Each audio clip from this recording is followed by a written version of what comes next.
Welcome back sa aking channel. Naging malungkot ang karamihan sa mga fans at tagahanga sa pamamaalam ng veteranang aktres na si Gloria Romero. Ito'y matapos tinanggihan na niya ang offer ng GMA7 na muling makapagbigay ng kanyang serbisyo sa isa sa mga drama fantasy anthology na Daig Kayo ng Lola Ko.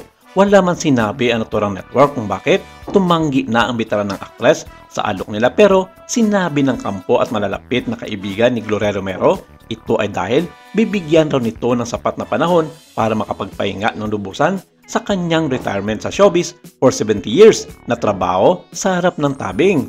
Pero hindi naman sinara ng pinto ng veteranang aktres ang kanyang sarili sa nasabing drama fantasy anthology ng Kapuso Network at sinabi nitong mag-guest na lang daw siya paminsan-minsan at hindi na raw kailangan pa na maging mainstay ito sa naturang palabas. Binigyang pugay kasi ang unang ginang ng Philippine cinema na si Gloria Romero sa tribute to the Queen na ginanap sa Manila Hotel noong February 28, 2024. Ang matalik na kaibigan ni Mami Glo at dating aktres na si Daisy Romualdez ang nag-produce ng tribute to the Queen. Ito na ang pangalawang pagkakataon na binigyan ng parangal ang 90-year-old multi-awarded veteran actress. Sina Senator Robin Padilla, Mark Bautista, Boy Abunda at Dulce ang ilan sa mga personalidad na nagbigay pugay kay Miss Gloria Romero. Ilan sa mga kinanta ni Mark ang medley ng Love is a Main Splendor Thing, What I Did for Love at Walk Away. Inawit naman ni Dulce ang Tanging Yaman na siya rin ang tutulo ng 2000 movie na pinagbidahan ni Gloria. Nakalimutan ni Dulce ang ilang mga lyrics ng kanta pero hindi masyadong napansin ng manonood dahil sa kanyang husay. Pero nang umakyat na sa stage si Robin Padilla, ikinuwento niya ang isa sa mga hindi niya makakalimutang karanasan na nagsilbing inspirasyon daw niya para abutin ang pangarap na maging aktor. Saad niya, nung nag-umpisa po ako po ay Guns. Ako ho yung kontrabida lagi ng bida. Nung magkasama po kami ni Tita sa Kamay Mga Ulila, hindi ko po makalimutan yon. Tinawag ako ni Tita. Sabi ni Tita, alam mo, Iho, magaling ka. Nasyak po ako kasi Gloria Romero itong nagsabi sa akin na magaling ako. Ano lang ako, Guns. Tapos sabi ni Tita, magtiyaga ka. Sigurado meron kang pupuntahan. Hindi ko ho makakalimutan, Tita, yung araw na yon. Kasi yun po yung mga panahon na yung ibang mga artista ang tingin sa akin, ganoon po talaga doon. Kapag iba ang itsura mo, nakabots ka, nakamaong ka, naka-jacket ka, iba ang dating. Sa kabilang banda, sa naging panayam sa radyo ng kanyang anak na si Marites Gutierrez, sinabi nitong napakaswerte niyang anak sa kanyang mga magulang na sina Juancho at Gloria Romero dahil lumaki siyang naging malapit sa Diyos sa kabila ng kanilang estado sa buhay bilang isa sa pinakakilala at pinakamayaman na pamilyang artistang Pilipino.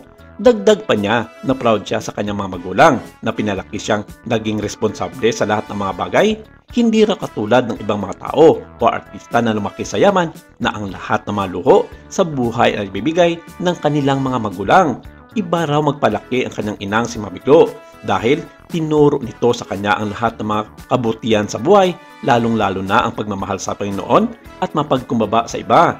Sa madaling salita, wala na raw siyang masasabi sa ina kundi ang magpasalamat ng lubusan sa mga itinuro sa kanya ng mga magandang kaugalian hanggang siya ay lumaki at magkaroon na rin ng kanyang sariling pamilya. Proud siyang ipinagmalaki ang kanyang ina sa pagiging mabait nito at madalahanin hindi lamang sa kanyang pamilya kundi pati na rin sa ibang mga tao, lalong-lalo na yung mga walang-wala sa buhay. Sinabi nitong napakalaki raw talaga ng larga ang iniwan sa kanila ng kanyang Mami Glo kung ang pagbabaksihan ay yaman, ari-arian at pera.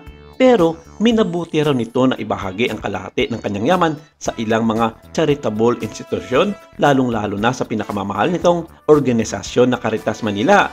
Ito raw ang paraan ng kanyang ina para makatulong sa mga mahihirap na pamilya at mga batang walang-wala sa buhay.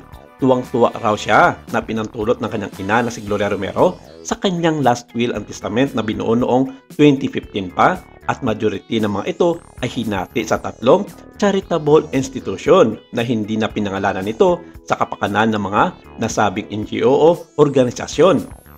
Masaya raw siya at walang pag-alinlangan sa naging pasya ng kanyang Mami Glo na kung tutuusin ay hindi na nila kailangan ang mana sa isang ina dahil sobra-sobra na rin ang kanyang mga natatamong mga biyaya sa kanyang mga negosyo at partikular na dito ang mga malalaking restaurant sa Kalakang, Maynila at sa mga kilalang beach resort tulad na lamang ng Boracay at El Nido. Dagdag pa nito, laking pasasalamat pa rin niya dahil ibinilin rin sa kanya ng ilan sa mga ari-arian nito, lalong-lalo na ang kanilang ancestral house sa Paco, Manila at ang Spanish Era Mansion na matatagpuan sa Mabini, Pangasinan. Dagdag pa ni Marites, ini-enjoy na lamang ng kanyang mamiglo ang kanyang buhay sa pag-aalaga ng kanyang mga pananim na matatagpuan sa kanilang bahay sa Paco, Maynila. Abala rin daw ito sa pag-ehersisyo sa umaga at sa dapit hapon. Kaya napapamanatili ito ang kanyang lakas sa kabila ng kanyang edad na 90 anyos. Maraming salamat. Ito lang muna ang ating update for today.